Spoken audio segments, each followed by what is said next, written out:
방송에서 제공하는 투자 정보는 투자 판단에 대한 조언입니다. 방송에서 제공하는 주식의 가치, 가격 상승 및 가격 하락에 대해서는 방송사에서 보장하지 않습니다.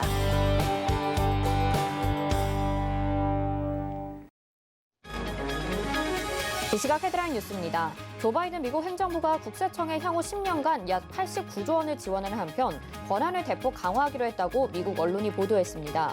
국세청이 기업과 고소득자의 조세 회피 등을 막아 세입이 늘어나면 이를 정부의 경제 정책을 추진하는 데 우선으로 활용할 수 있다는 것입니다. 정부가 올해도 코로나19로 피해를 입은 자영업자의 종합소득세 납부를 3개월간 늦춰주기로 결정했습니다. 소상공인을 위해 임대료를 깎아준 착한 임대인도 소득세 납부 유예 혜택을 주기로 했습니다. 한국은행이 중앙은행 디지털 화폐 모의 실험을 추진합니다. 당장 디지털 화폐를 발행해 상용화하기보다는 가상 환경에서 디지털 화폐 제조에서 대금 결제까지 미리 테스트해본다는 보관입니다. 고 이건희 삼성전자 회장의 유산 상속 내용이 공개됐습니다. 유족들은 12조 원, 역대 최대 규모의 상속세를 납부하는 동시에 의료, 공원과 미술품 기증 등 사회 환원을 실천하기로 결정했습니다.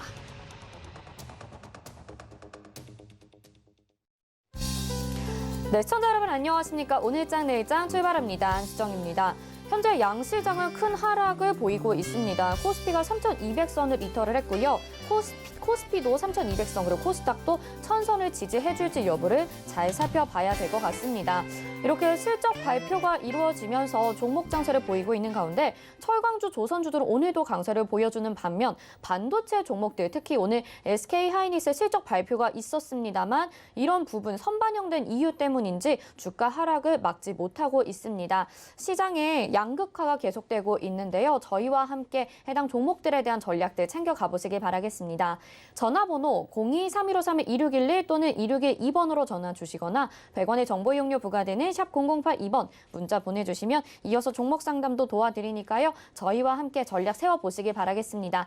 또 금일본 방송에서 제공해드리는 정보는 투자 판단에 대한 조언입니다. 해당 종목의 가치와 수익률 보장해드리지 않는다는 점 참고하시기 바라겠습니다. 자, 그럼 먼저 시장 좀 알아보도록 하겠습니다. 와이즈경제연구소의 차영조 소장 전화 연결돼 있습니다. 안녕하십니까? 안녕하십니까, 차영주입니다. 네, 시장이 어제에 이어서 오늘도 파란불을 켜고 있는 상황입니다. 잠깐의 조정이라고 봐야 되는지, 오늘 잠깐의 조정이라고 보기엔 그래도 낙폭이 좀 깊어서 걱정되시는 분들 많으실 것 같은데요. 앞으로도 이런 하락장이 좀 지속될 우려가 있는 건지 어떻게 보시는지 전망 좀 짚어주시죠. 예, 몇 가지 요소를 좀 살펴봐야 된다라고 말씀을 드릴 수가 있겠습니다. 일단 오늘 같은 경우 외국인들과 기관의 매도세가 좀 생각보다 강하죠. 이렇게 수급이 꼬여 있을 때는 어떠한 상황에서라도 지수가 올라가기 쉽지 않다라고 말씀을 드릴 수밖에 없을 것 같습니다. 특히 코스닥 중심으로 외국인의 매도세가 어마무시하게 나오고 있기 때문에 이러한 것들이 심리적 불안감을 좀 자아내고 있다라고 말씀드릴 수가 있겠고, 여기에 더해서 다음 주 월요일부터 공매도가 재개되지 않습니까? 이러한 영향들에 따른 선취매성, 그러니까 먼저 공매도에 대한 어떤 대응이라고 그럴까요? 이런 쪽들에 대한 것들도 나타나고 있다라고 말씀드릴 수가 있겠죠. 또 한 가지 오늘 그 대규모 IPO가 있는 SKIET에 대해서 일시적으로 자금이 좀 빠져나가는 그러한 요소들도 좀 같이 역할을 했을 것으로 미루어 짐작을 하는데요. 이러한 요소들로 인해서 좀 조정을 좀 세게 받는 그러한 모습들이 나타나고 있다라고 말씀드릴 수가 있겠습니다. 문제는 이러한 것들의 연속성에 대한 부분들인데요. 저는 뭐 이런 것들이 크게 이루어지지는 않을 것이다라고 조심스럽게 말씀을 좀 드리고 싶습니다. 그에 대한 근거로는 일단 지수가 조정을 좀 받고 있습니다만 몇몇 종목들 같은 경우 4에서 5% 정도 조정이 나온다 하더라도 대부분의 업종이 1에서 2% 정도 조정을 받고 있기 때문에 시장이 주는 충격이 생각보다는 크지 않다라는 점이죠. 그리고 오전장에 한 1시간 정도 지수가 빠진 이후에 거의 횡보세를 나타내고 있다는 것이 추가적인 지수의 압박을 나타나지는 않을 것이다, 이렇게 말씀드릴 수가 있겠습니다. 그리고 올라가는 업종들, 그리고 올라가는 종목들을 보게 된다면 실적 개선이 바탕이 되는 종목들은 나름대로 선방하고 있다라는 모습들을 확인할 수 있죠.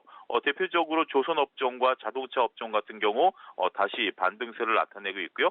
SOE를 필두로 해서 실적 개선 기대주들 이런 것들도 오늘 시장에서 강한 흐름들을 좀 타고 있습니다.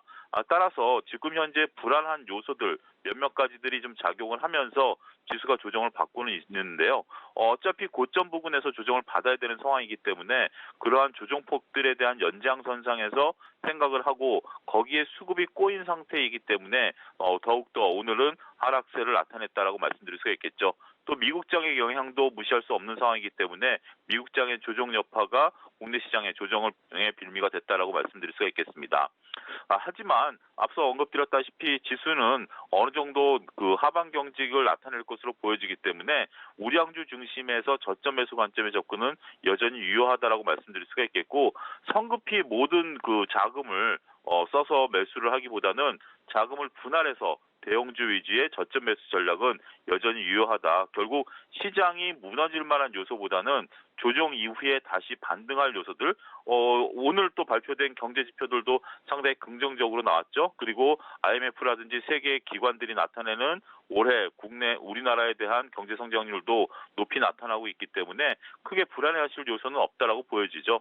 따라서 강한 자신감을 갖고 지수가 조정을 받을 때마다 매수 관점의 접근은 유효하다 이렇게 말씀드릴 수가 있겠습니다. 네, 오늘 이렇게 하락장을 추가 매수의 기회라고 계속 언급을 해주셨습니다. 여러 가지 하락을 가져올 만한 요소들은 있었습니다. 자금 유출도 그렇고 수급도 그렇고요. 하지만 우리 시장에서 이 연속성은 하락이 가져가지 않을 거라는 점 체크를 해봐야 될 것 같습니다. 오늘 말씀 여기까지 듣겠습니다. 고맙습니다. 예, 감사합니다. 네, YG경제연구소의 차영조 소장과 함께했습니다. 이어서는 객장 상황 알아보도록 하겠습니다. 유한타증권 메가센터 분당점 백인범 과장 전화 연결돼 있습니다. 안녕하십니까? 네, 안녕하십니까? 네, 현재 객장 상황 어떻습니까? 네, 오늘 수급상으로 외인과 기관 모두 좀 매도세를 보여주고 있는 가운데 지수 흐름 역시도 좀 낙폭을 확대하고 있는 모습인데요. 외국인은 오늘 코스피와 코스닥 모두 매도세 보여주고 있는 가운데 코스피 시장에선 HMM, 삼성전자, 현대차 등으로의 매수세가 특징적인 모습이고 코스닥 시장에선 ST팜, 진매트릭스, 우리기술투자 등에 대한 매수세가 초반 특징적이었습니다.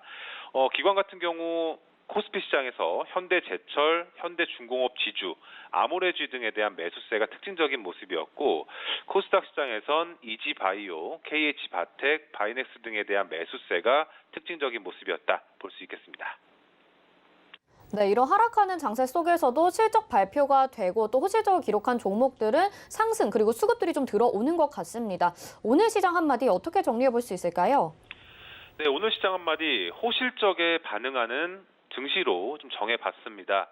오늘 시장 흐름은 좋지 못한 이런 모습이지만 그 안에서도 호실적을 좀 발표하는 그리고 호실적이 기대되는 이런 종목들은 강세를 좀 선별적으로 보이고 있다라는 점에서 이 1분기 호실적에 따른 주가 상승 사례가 다수 포착되고 있는 상황에 좀 주목을 해보시면 좋을 것 같은데요. 일단 주요 기업들의 1분기 실적이 한창인 가운데 지난해 이 코로나 팬데믹 영향으로 부진했던 정유, 화장품, 조선, 철강 업종 등 이런 업종 내 대표 기업들의 호실적 발표가 지속이 되면서 좀 주가 강세를 보여주고 있는 모습입니다. 특히 오늘 같은 경우에는 지난 거래일 호실적을 발표한 SOL, 그리고 전일 장 마감 이후에 실적을 발표한 두산, 오늘 장 전에 호실적을 발표한 아모레그룹주, 아모레지 등 이런 모두 주가 강세를 보이고 있는 모습이 시장 내 특징적으로 보시면 좋을 것 같고요. 그리고 조선과 해운 업종 역시도 이 이익 추정치라든가 실적 개선 기대가 점차 높아지면서 주가 강세를 계속 유지하고 있는 모습은 관심을 기울여야 될 포인트다라고 보시면 좋을 것 같습니다. 특히 해운과 조선 업종 같은 경우에 지난 거래일 이런 철강 업종의 이런 사례처럼 운임은 증가하고 대형 수주가 이어지고 있는 모습 등은 이 조선과 해운 업종 전체적으로 실적에 대한 기대감을 좀 유입시키고 있다라는 점에서 관심이 계속 필요하다라고 보시면 좋을 것 같고요. 일단 향후 당분간 시장 대응에 있어서도 호실적이 예상되는 종목 그리고 각 종목들의 실적 발표 일정 등을 잘 챙기셔서 살펴보시면 좋을 것 같고, 투자 예시로 오늘 오후 4시 같은 경우에는 LG화학의 IR이 예정되어 있는데, 일단 오후에 이런 동사의 호실적 기대감도 일부 시장에 있는 만큼 LG화학도 이러한 관점에서 참고해 보시면 좋겠다 말씀드리겠습니다. 네, 호실적에 반응하는 증시 오늘 시장 한마디 이렇게 정리해 주셨고요. 관심 있게 볼만한 업종과 섹터까지 설명해 주셨습니다. 오늘 말씀 여기까지 듣겠습니다. 고맙습니다. 네, 감사합니다. 네, 이 시각 객장의 백인범 과장이었습니다. 이어서는요, 시황을 브리핑해 드립니다. 그리고 상승하는 업종과 하락하는 업종도 정리해 드리는데요. 이 시각 시황 브리핑 이용석 캐스터가 전해드립니다. 안녕하세요. 캐스터 이용석입니다. 우리 시장 낙폭은 계속 커지고 있습니다. 외국인과 기관이 던지는 물량 개인이 받아주고 있는 것으로 보이는데요. 코스피 지수부터 살펴보겠습니다. 코스피 지수 현재 0.89% 하락한 3,186포인트 나타내고 있습니다. 포인트로는 28포인트 하락입니다. 다음 코스닥 지수 보시죠. 네, 현재 2% 하락하고 있습니다. 네, 현재 포인트는 1,000포인트 나타내고 있는데요. 포인트로는 20포인트 하락세 나타내고 있습니다. 다음 수급 보겠습니다. 먼저 코스피 수급입니다. 네, 개인이 홀로 매수해주고 있습니다. 8,669억 원 매수해주고 있고요. 기관과 외국인이 팔고 있습니다. 기관이 4,462억 원, 외국인이 3,965억 원 매도세 나타납니다. 다음 코스닥 수급 보겠습니다. 자, 역시 개인이 홀로 매수해주고 있습니다. 3,890억 원, 기관과 외국인이 팔고 있는데요. 기관이 1,832억 원, 외국인이 1,727억 원 매도세 나타냅니다. 다음 특징적인 테마와 업종 살펴보겠습니다. 오늘 상승하는 업종 테마로 해운주, 조선주, 보험주가 있고요. 하락하는 업종 테마에는 시스템 반도체, 석유화학주가 있습니다. 먼저 해운주부터 살펴보겠습니다. 자, 해운주는 오늘도 강세 나타내고 있습니다. 해상운임 강세로 1분기 실적을 주목해야 한다는 진단도 나오는데요. 또 3분기까지 해상운임 시황의 강세는 유지될 거라고 업계에서는 예상을 하고 있습니다. HMM 현재 5.98% 상승한 현재가 39,000원에 거래되고 있는데요. 1분기 매출액이 전년 동기 대비 79% 증가한다는 소식에 또 강세 나타내고 있습니다. 펜오션 5거래일 연속 상승하면서 52주 신고가를 다시 썼는데 현재는 보합권에 머물고 있습니다. 대한해역 2%의 강세 나타내고 있습니다. 자, 다음 조선주 살펴보겠습니다. 네. 자, 올해 1분기 수주 대박을 기록한 조선주들 오늘도 강세 나타내고 있습니다. 코로나19로 미뤄졌던 조선 발주가 대거 물리면서 실적 개선 기대감도 커지고 있는 상황인데요. 현대중공업그룹이 ESG 거버넌스를 구축했다는 소식도 있는데 현대 미포조선 현재 2%의 강세 나타내면서 현재가 75,500원에 거래되고 있습니다. 대우조선해양이 기관이 8거래일 연속 매수해주고 있습니다. 대우조선해양 현재 3.15% 상승한 32,700원에 거래되고 있고요. STX엔진 현재 20% 상승한 15,000원에 거래되고 있습니다. 그리고 오리엔탈전공까지 11%의 강세 나타내고 있습니다. 자, 이어서 보험주 살펴보겠습니다. 네, 보험주 오늘 강세 나타내고 있는데요. 삼성화재가 현재 1.74% 상승한 204,500원에 거래되고 있고요. DB손해보험 1%의 강세, 그리고 메리츠화재 0.77%, 동양생명까지 0.32% 상승세 나타내고 있습니다. 자, 다음으로 하락한 업종 살펴보겠습니다. 오늘 시스템 반도체 관련주 하락세 나타내고 있는데요. 최근 며칠 동안 계속해서 상승을 했었는데 오늘 조정 깊게 봤습니다. 고영 7.55% 하락한 현재가 26,950원에 거래되고 있고요. 테스라 4%의 약세, 하나마이크론 9% 약세 나타내고 있습니다. 어버브반도체 4.39% 하락한 16,350원에 거래되고 있고요. 아이텍이 5% 하락하면서 현재가 9,690원입니다. 자, 다음으로 석유화학주 살펴보겠습니다. 오펙이 오는 7월까지 원유 생산량을 점진적으로 늘리기로 합의하면서 석유화학 관련주도 오늘 꾸준한 상승세 나타냈었는데요. 오늘은 조정받습니다. 금호석유 현재 7.39% 하락한 25만 7천원에 거래되고 있고요. SKC 현재 4% 약세 나타내고 있습니다. 대한유화 7%, 애경유화 4%, 이수화 4.62% 하락한 14,450원에 거래되고 있습니다. 자, 그리고 오늘 OCI 살펴보겠습니다. 최근 금융투자업계에 따르면 국민연금 기금운용위원회가 환경, 사회, 지배구조, 즉 ESG 관련 기준에 미치지 못한 기업들에 대한 투자를 제한하는 네거티브 스크리닝 방식을 도입할 전망이라고 밝혔는데요. 이에 석탄 관련 기업들에 대한 투자를 제한할 가능성이 높아졌습니다. 오늘 관련주들 모두 하락세 나타내고 있습니다. 현재 OCI 현재 6.71% 하락한 13만 2천원에 거래되고 있습니다. 지금까지 시황과 특징적인 업종 테마 살펴봤습니다.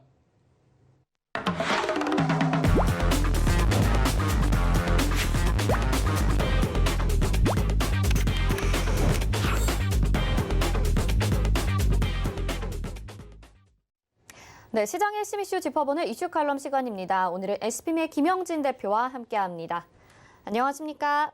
안녕하십니까? 네, 대표님 지금 우리 시장은 하락을 좀 보이고 있는데 그래도 4월 한 달 동안 괜찮은 흐름을 보여줬다라고 평가를 하고 있습니다. 이럼에도 불구하고 오늘 밤에 또 FOMC 회의도 있고 5월 달에는 굵직한 이슈들이 또 예상되고 있잖아요. 어떻게 증시 흐름 보고 계시는지 설명 부탁드릴게요. 예, 오늘 시장이 조정을 보인다는 말씀, 당연히 또 그렇게 조정을 보일 만한 시점이 아닌가라는 생각이 듭니다. FOMC 회의가 별거 없을 것이다라고들 생각을 하고 있지만 어떤 회의가 나타나더라도 결과가 나타나더라도 또 시장의 반응이 어떻게 나타날지는 아무도 모릅니다. 아무래도 부담이 좀 있다 이렇게 보셔야 될 것 같습니다. 그런데 제가 이번 FOMC 회의 이전에 ECB하고 BOJ가 힌트를 줄 것이기 때문에 그것으로 인해서 회의 결과를 어느 정도 유지 가능할 것이다 이렇게 말씀을 드렸는데 지난주에 나타났었던 그 ECB와 또 이번 주에 나타났었던 BOJ 쪽의 회의가 주는 힌트는 기존 정책을 유지한다. 그리고 시장이 생각했었던 그 테이퍼링은 전혀 고려되지 않고 있다. 이렇게 줄일 수가 있거든요. 특히나 ECB 쪽이 먼저 테이퍼링 쪽의 가능성이 높지 않을까라고도 생각을 했었는데 실제적으로는 그런 모습은 전혀 나타나지 않았고 BOJ 같은 경우는 시장에 더 우호적인 스탠스를 내세웠기 때문에 시장에 긍정적이었다 이렇게 볼 수가 있는 것이죠. 특히나 그 시기가 겹쳤습니다. 미국 국채 발행 시기하고 완전히 오버랩됐기 때문에 그 일정하고 이 내용하고 미국 시장의 채권 시장 흐름하고 놓고 보면은 긍정적으로 계속 이어져 가고 있다. 그래서 금주 초에 어제밤까지 미국 국채 발행 일정이 있었는데 다 무난히 소화되는 그런 모습이었고 그렇게 본다라고 한다면 페드 역시 FOMC 회의에서 어떠한 변화를 보이기보다는 이런 BOJ와 ECB가 줬었던 그 행보를 그대로 이어갈 확률이 높다 이렇게 봐야 되겠죠. 그래서 테이퍼링은 사실 시장의 우려일 뿐이지 글로벌 중앙은행 중에서 주축이 되는 이 세 개 은행이 아직 검토도 하지 않았기 때문에 크게 걱정할 일이 아니라는 것이죠. 캐나다 쪽에서 어떤 변화가 나타났었기 때문에 또 변화 가능성이 있지 않을까라는 그런 생각들도 있지만 그냥 외신의 보도 정도다 이렇게 보시면 될 것 같고 그걸 인용한 정보는 그다지 그렇게 중요하지 않을 것 같다. 그 이후에 나타났었던 ECB와 BOJ 모습을 더 참고할 필요가 있겠다 이렇게 말씀을 드리겠고 그러한 모습들이 자산시장에 반영되는 모습을 우리가 달러 인덱스 쪽에서 찾을 수가 있습니다. 그래서 그러한 달러 인덱스 표를 보시면은 그 흐름 자체가 오늘 밤 결과도 그 범주 안에서 진행될 것이라는 그런 암시를 주고 있기 때문에 중요하다 이렇게 볼 수가 있는 것이죠. 그래서 페드를 중심으로 상대편 쪽에 ECB하고 BOJ의 상관관계를 따질 때 입찰이 일단 일단락됐기 때문에 미국 시장보다는 통화시장 쪽을 보는 것이 더 명확하겠죠. 그래서 달러 인덱스를 볼 필요가 있어 보이는데 그 흐름을 보면은 지금 4월 달부터 계속 안정적으로 하향 안정화하는 그런 모습을 보이고 있죠. 그리고 제가 푸른색 타원형으로 표시를 한 저게 3월의 모습인데 저 때는 급등락이 막 이어졌었던 그 구간이고 아래쪽에서 급하게 쳐올리는 그런 달러 강세 흐름이 나타났었던 것이죠. 그 당시에는 인플레이션 얘기도 많이 나왔었고 그래서 자산시장이 많이 흔들렸던 시기였었죠. 특히나 달러 인덱스가 저렇게 강해버리면 글로벌 유동성이 위축될 수밖에 없는 것이죠. 하지만 이번에는 다르다는 것이죠. 저러한 흐름이 선제적으로 나타났었던 그때와 지금하고 비교해보면은 지금은 상당히 안정적이고 물론 지금 반등을 할락말락하는 그런 모습들이 보이고는 있지만 만약 오늘 어떤 문제가 발생이 될 수 있는 그런 흐름이 이어지고 있다라고 한다면 먼저 이쪽에서 반응을 했었을 것이라는 것이죠. 그래서 제가 말씀드렸었던 ECB나 그 BOJ 쪽의 흐름 이런 일정상의 흐름을 놓고 봐도 그렇고 그로 인한 자산시장에 영향을 주는 그 달러 인덱스의 모습을 봐도 오늘 밤에 어떤 큰 문제가 나타날 확률은 거의 없다. 그리고 그것이 5월 장세까지 이어질 확률, 긍정적인 흐름이 나타날 확률이 크다. 이렇게 볼 수가 있는 것이죠. 특히나 2년물부터 7년물의 이 단중기물 채권 발행이 좀 포커스가 됐었는데 왜냐하면 그것이 과거에 어떤 3월에 좀 이슈를 만들면서 시장 불안 요인이 됐었기 때문인데 이번에는 아까 말씀드렸듯이 BOJ 쪽의 회의가 마무리된 다음에 더 긍정적인 효과가 나타났었다라는 것이죠.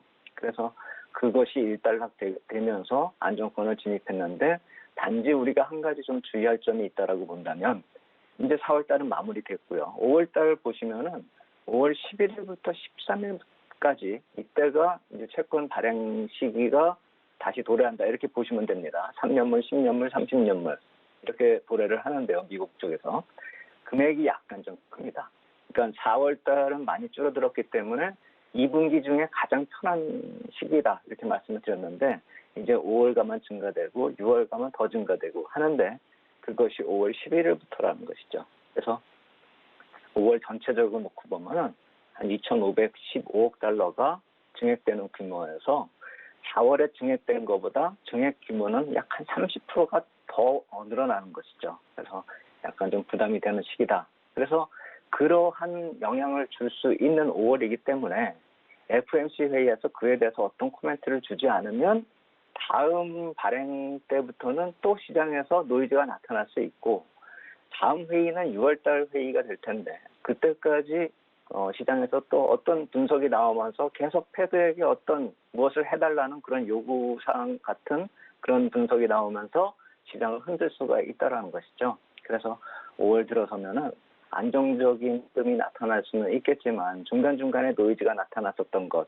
4월보다 그게 조금 더 커질 수 있다라는 점은 좀 생각할 필요가 있어 보입니다. 그래서 전체적으로 보면은 중기 전망이 나오면서 5월은 좀 4월보다 더 좋아질 수 있다라는 생각은 들긴 들지만 중간중간에 나타나는 이런 조정을 좀 대비할 수 있는 것은 저는 채권 발행 일정 같은 것을 좀 감안해서 완급 조절하면서 우리가 투자할 필요가 있지 않을까 이렇게 생각이 든다 말씀을 드리겠습니다. 네, 어쨌든 전반적으로 봤을 때는 크게 걱정할 우려는 없어 보이는 5월 시장입니다. 단기적으로 조정 가능성만 좀 열어두시고 감안하시고 대응하시면 좋을 것 같은데 FOMC 회의에서 별다른 이제 언급이 없게 되더라도 분명히 시장에 어느 정도 영향을 줄 것 같거든요. 어떻게 보시는지 궁금해요. 시장을 점검해봐야 되지 않을까요?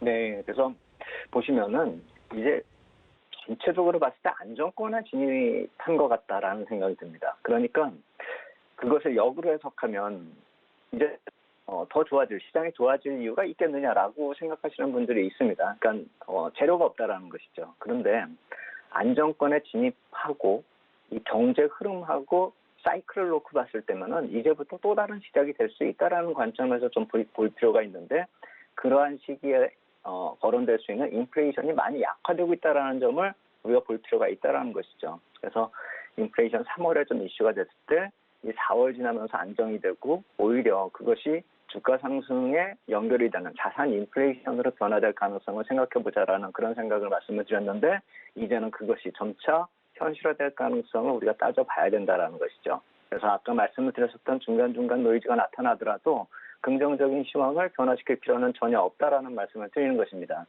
거기에 앞서서 미국 GDP, 그러니까 성장률이 나오는 그 예상치가 물론 이 확정된 수치는 이번 주에 후반에 나오겠지만 패드 쪽하고 민간 기관에서는 계속 그 예측치를 지금 수치를 내보내고 있는데 그것이 이제 어느 정도 안정권에 진입한 그런 모습이 나타나기 시작했다라는 것이죠. 그래서 미국 GDP 예상치 변화추이 아틀란타 패드에서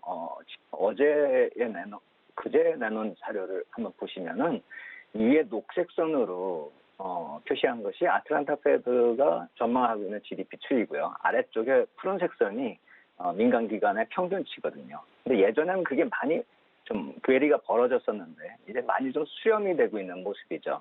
한때는 뭐 9%까지도 GDP 예상치를 내놨었으니까요. 아틀란타 패드 쪽에서요. 근데 이제는 민간 기관에서 뭐 5% 중후반, 패드 쪽에서는 6% 초반 뭐 이런 식으로 내놓고 있어서 아마도 중간 정도에서 수치가 나오면은 크게 문제가 되지 않을 것이다라고 생각이 듭니다. 그리고 거의 이제 그런 식으로 흘러갈 것이라고 예상이 되는 것이죠. 그래서 근본 나타날 수치는 대강 이제 시장에 반영이 됐다 이렇게 보시는 게 맞을 것입니다. 더 이상 충격을 줄 만한 성장률 지표가 아니라는 것이죠.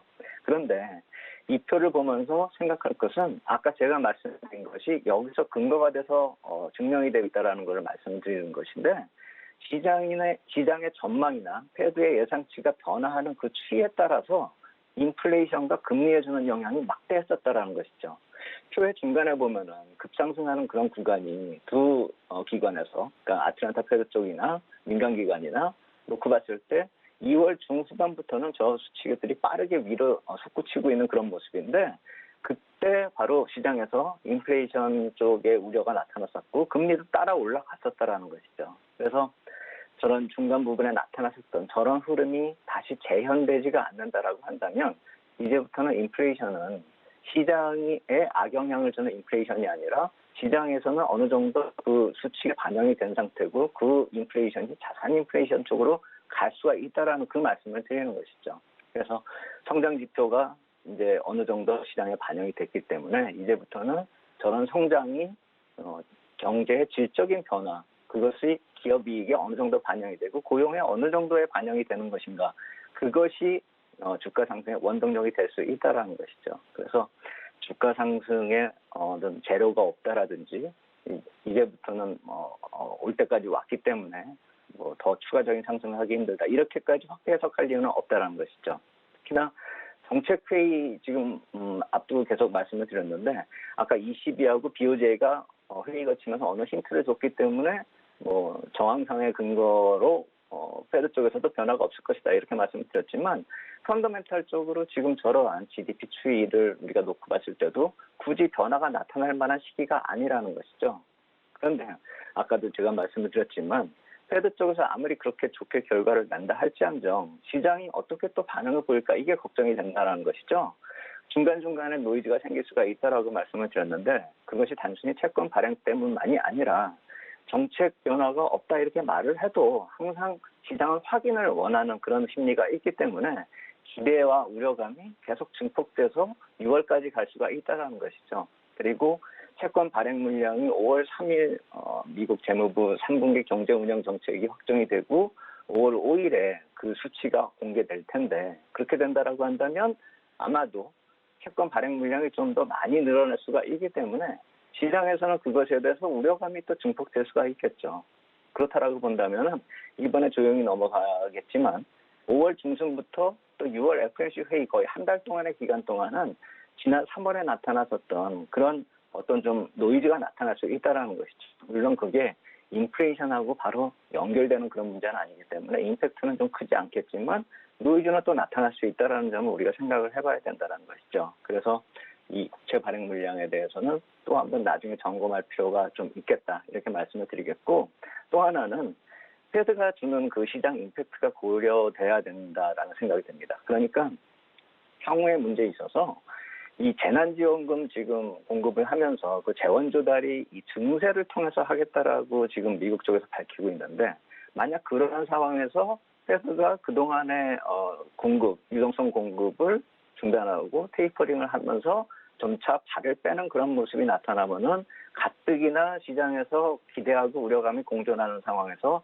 그 기정적인 시그널을 줄 수가 있겠죠. 그렇기 때문에 세금 문제를 어느 정도 안도시킨 그런 상황 하에서 그 이슈를 재부각시킬 필요가 없기 때문에 이 4월 말부터 5월 초까지 이어지는 시기에서는 그러한 움직임을 보이지가 않을 확률이 커졌다라는 점도 우리가 이 정책 변화가 없을 그 이유 중에 하나다, 이렇게 볼 수가 있겠죠. 그래서 5월의 회의는 결국 6월 회의를 앞둔 포석을 좀 밝히는 정도, 그 정도지만 결코 회의의 무게감이 떨어진다, 이렇게 볼 수는 없겠죠. 그래서 오늘 밤에 나타나는 회의나 또 5월 초까지 나타나는 그런 페드의 행보에 있어서는 우리가 계속 주목을 할 필요가 있어 보이고, 긍정적인 시그널에 그 무게가 좀 더 실릴 수가 있다라는 점에 관점을 보고 전략 세울 필요가 있겠다, 이렇게 말씀을 드리겠습니다.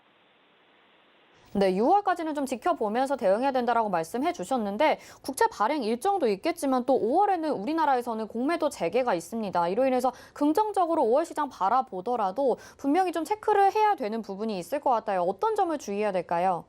그렇죠. 그러니까 말씀하신 그 지난주에도 이제 비슷하게 어느 정도 근거를 제시하면서 공매도가 그렇게 크게 중장기적으로 악영향을 미치지는 않고, 오히려 악영향이 나타나도 그것은 좀 하방적으로 한계가 있는 것이고, 긍정적인 영향이 나타나면은 오히려 그 파괴력이 더 클 수가 있다, 이렇게 말씀을 드렸는데, 결국 그것이 순서가 어떻게 바뀔지언정 그 비슷한 흐름이, 그러니까 악영향과 긍정적인 영향이 모두 다 한 번씩 나타날 수 있다라는 점은 생각을 해봐야 될 것입니다. 다만 그것이 4월 말하고 5월 초까지 이어지는 외국인 투자자의 선물 흐름에서, 그러니까 선물 매매 흐름에서 우리가 좀 힌트를 좀 찾을 필요가 있는데, 그것은 계속 진행이 될 것이기 때문에 우리가 어떤 뭐 예측을 하거나 예언을 할 필요는 없겠죠. 그 상황을 보면서 이 베이시스에 두는 그 영향을 좀 보셔야 됩니다. 제가 지난주에 말씀드렸듯이 베이시스에 따라 그 영향은 변화가 될 것입니다.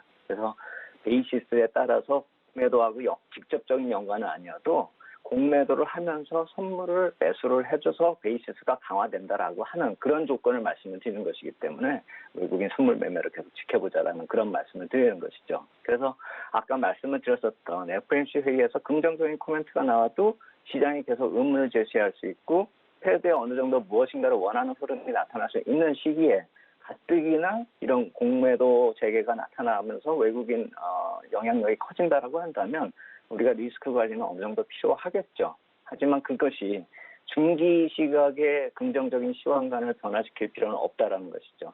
수급의 일시적인 변화가 긍정적인 흐름을 변화시키지 않을 테니까요. 그래서 미국 재무부하고 패드의 중기 전망이 5월 초에 나오기 때문에 4월보다 더 좋을 수 있다라는 관점에서, 다만 우리 시장은 이런 공매도의 수급 요인, 그리고 더불어서 또 하나가 있습니다.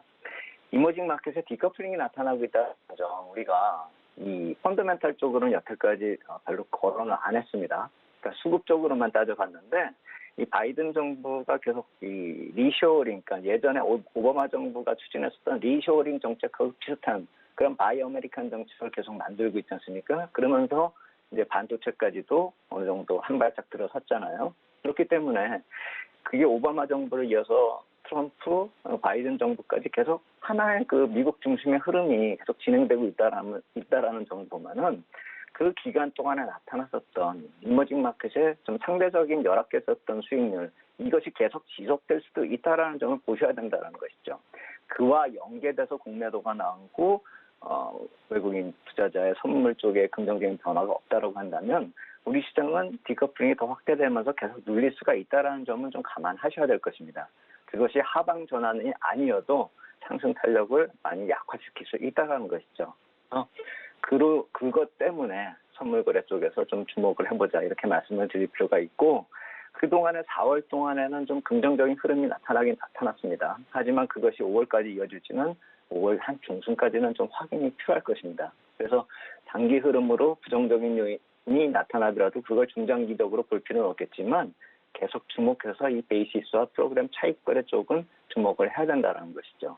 근데 중요한 거는 지수는 그렇게 움직이더라도 우리는 개별주 하면 된다, 이렇게 생각하시는 분들이 있죠. 왜냐하면 4월에 개별 종목 장세가 아주 좋았기 때문에요. 근데 4월에 좋았었던 개별 종목 중에서 이게 4월 말 5월 초에 가면은 이탈될 수 있는, 추세로 이탈될 수 있는 그런 흐름의, 기술적 흐름의 종목들이 많이 있습니다. 그렇기 때문에 지금 그러한 종목들에 계속 접근해가지고 수익을 낼 수 있다, 이런 전략은 약간 좀 중기적으로는 옳지 않다라고 생각이 되고, 개별 종목 대응 전략이 유지가 되려면 중요한 것은 5월 들어가지고 대형주의 안정이 가장 급선무입니다.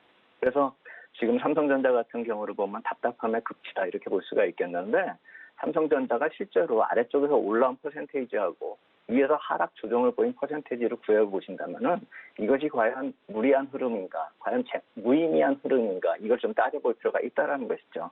그렇다라고 본다면은 5월에는 단기적이라도 대형주가 좀 안정적인 흐름을, 상승을 한번 보여줄 경우에만 4월에 나타났었던 개별 종목에 접근하는 전략이 유효할 것이다, 이렇게 말씀을 드리겠고, 5월 들어서면은 개별 종목에 대한 전략은 오히려 리스크 관리가 좀 필요하지 않을까, 이렇게 생각이 됩니다.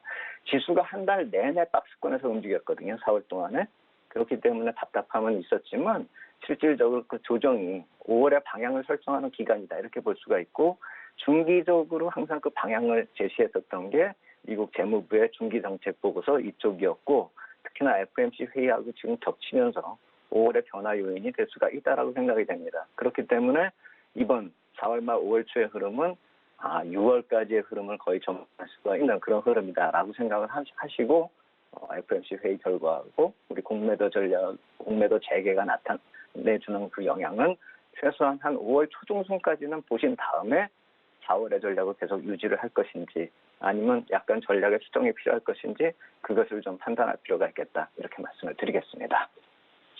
네, 계속해서 종목별 대응과 함께 5월 중순까지는 좀 지켜보자 이렇게 정리해 주셨네요. 오늘 말씀 여기까지 듣겠습니다. 고맙습니다. 감사합니다.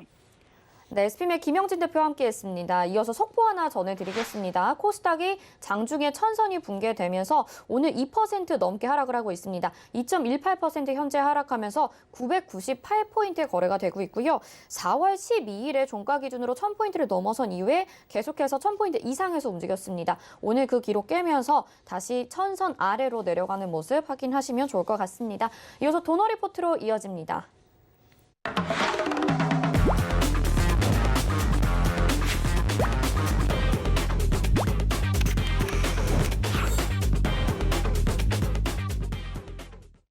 네, 동국자 없는 포트폴리오 만들어 드립니다. 도너 리포트 샘플러스 이주연 전문위원과 함께합니다.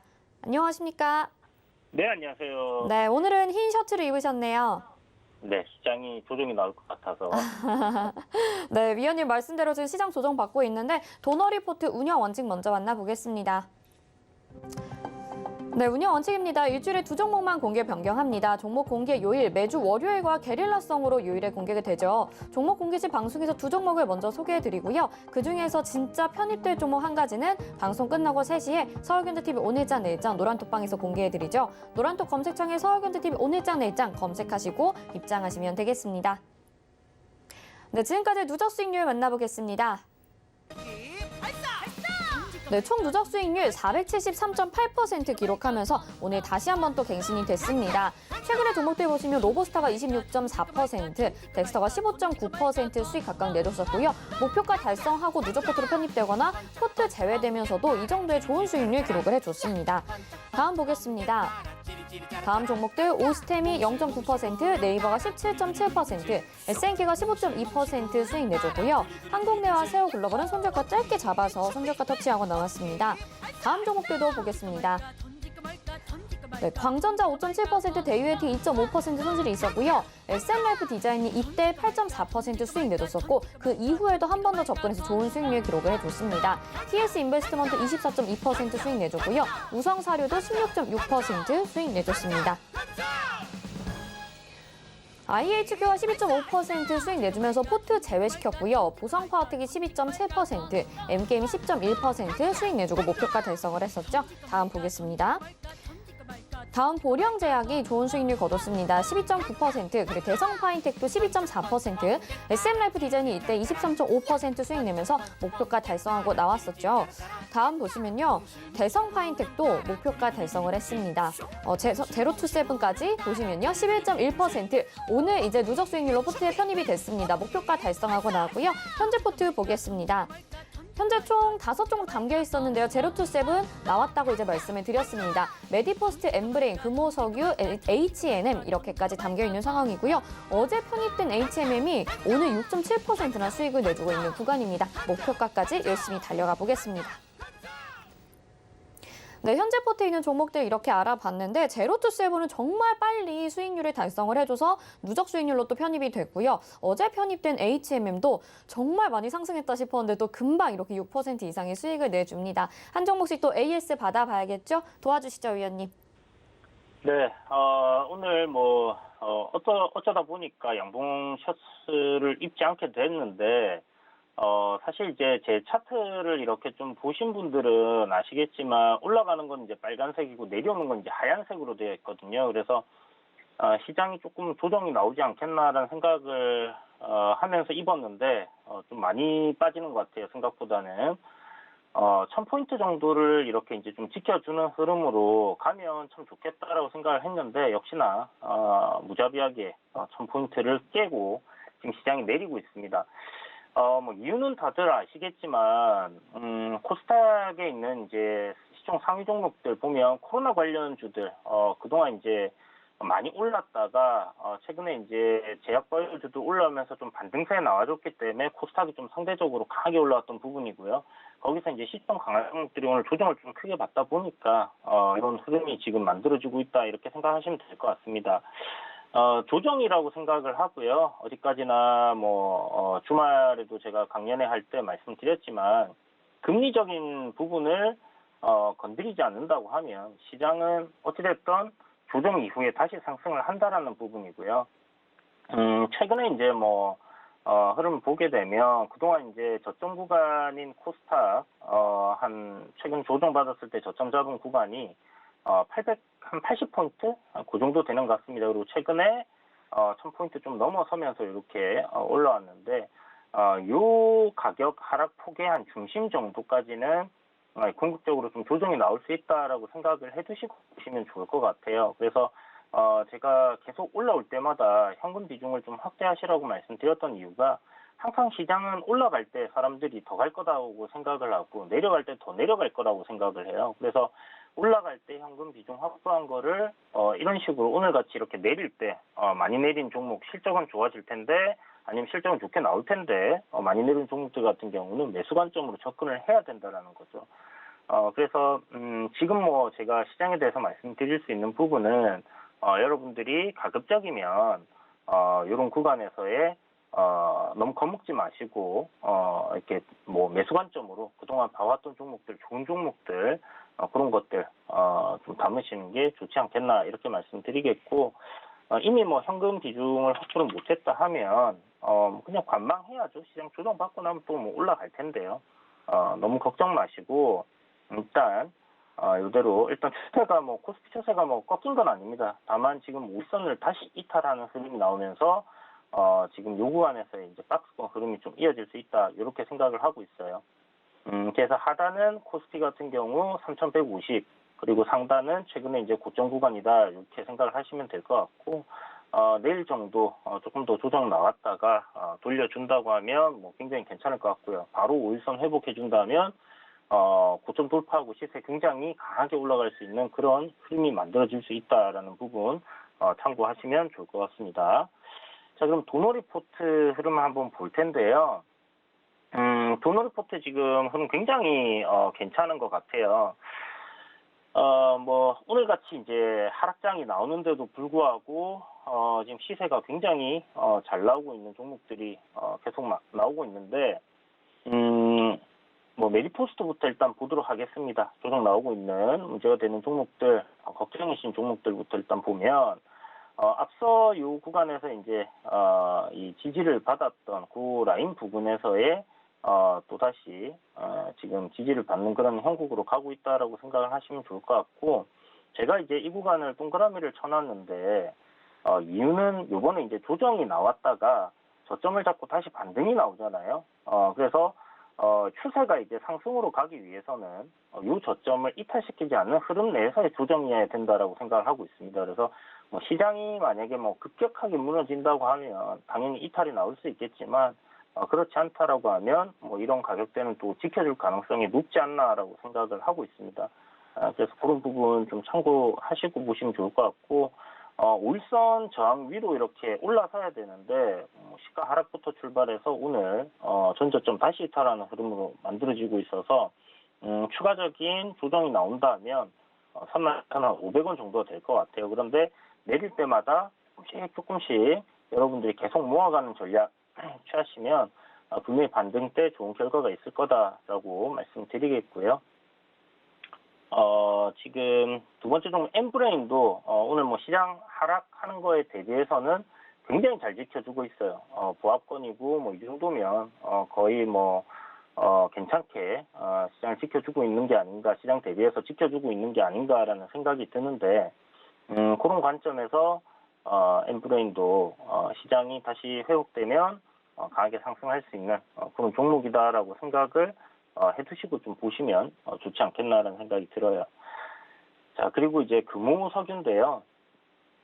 사실 오늘 이 종목이 좀 많이 빠져서 이렇게 물어보시는 분들 굉장히 많으신데 이 추세 하단 부분까지 내려오게 되면 제가 이제 매수 관점이다라고 말씀드렸고, 21선에서 뭐 매수를 하면 되나요? 물어보셔서 뭐 그런 기준을 갖고 분할 매수를 하시는 게 맞습니다라고 이야기를 드렸는데, 제 생각에는 지금 이 종목은 팔아야 될 종목이 아니라 사야 될 종목이 아닌가라는 생각이 들어요.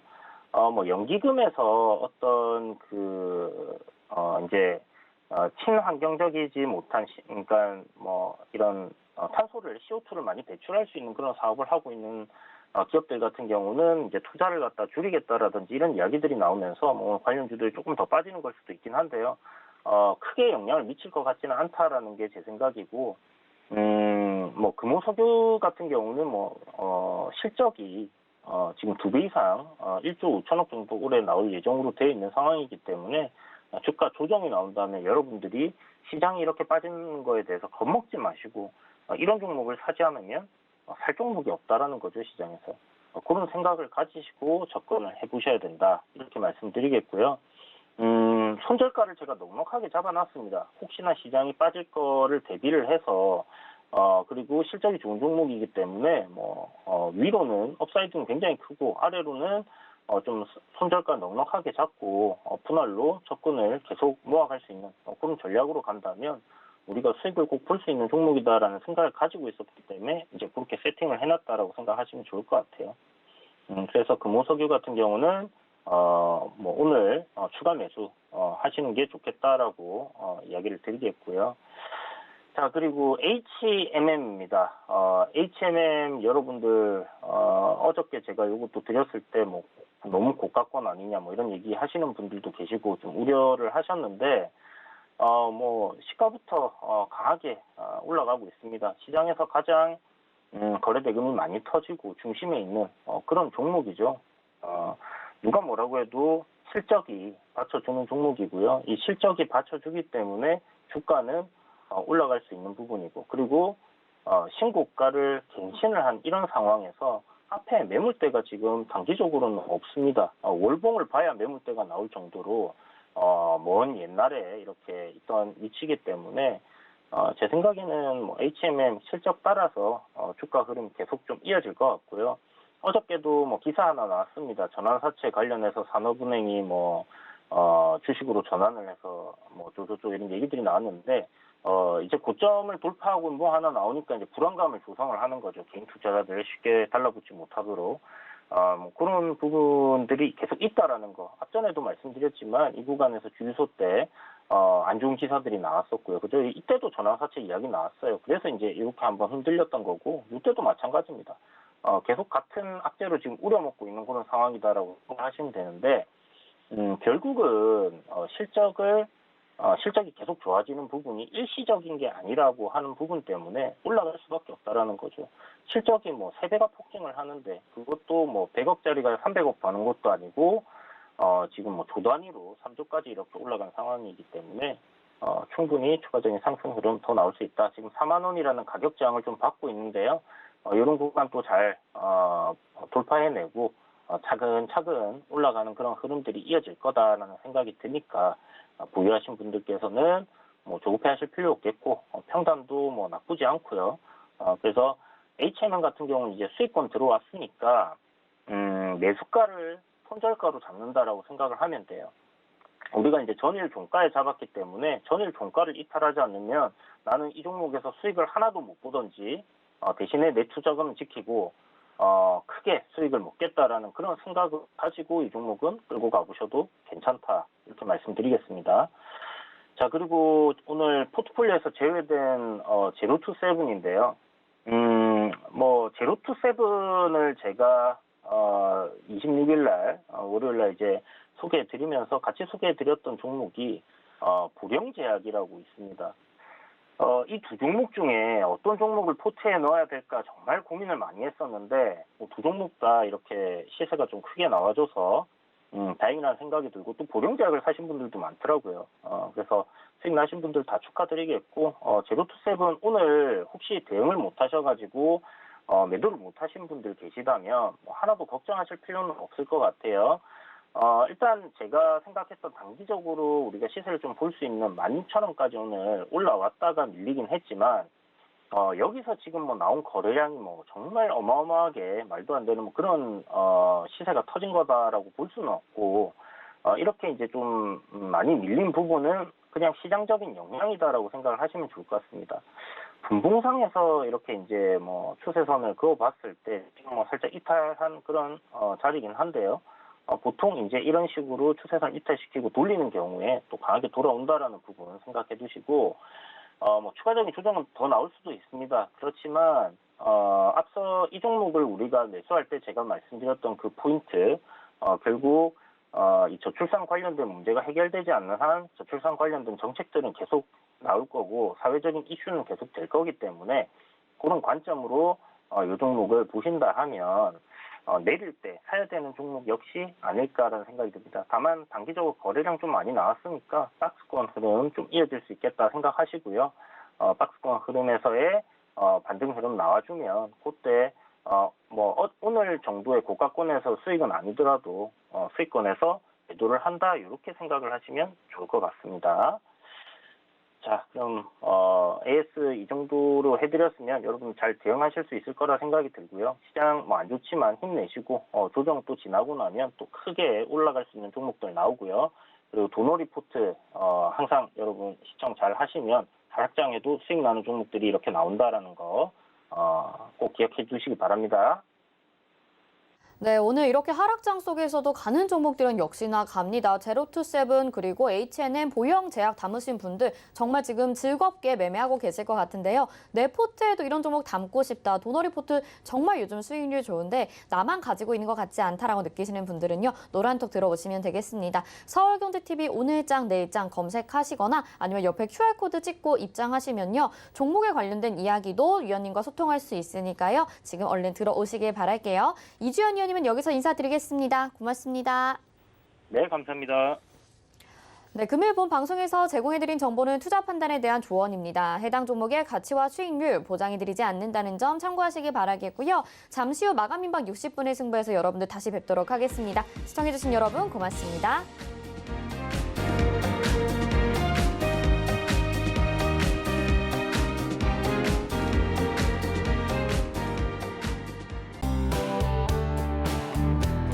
본 방송에서 제공하는 투자 정보는 투자 판단에 대한 조언입니다. 방송에서 제공하는 주식의 가치, 가격 상승 및 가격 하락에 대해서는 방송사에서 보장하지 않습니다.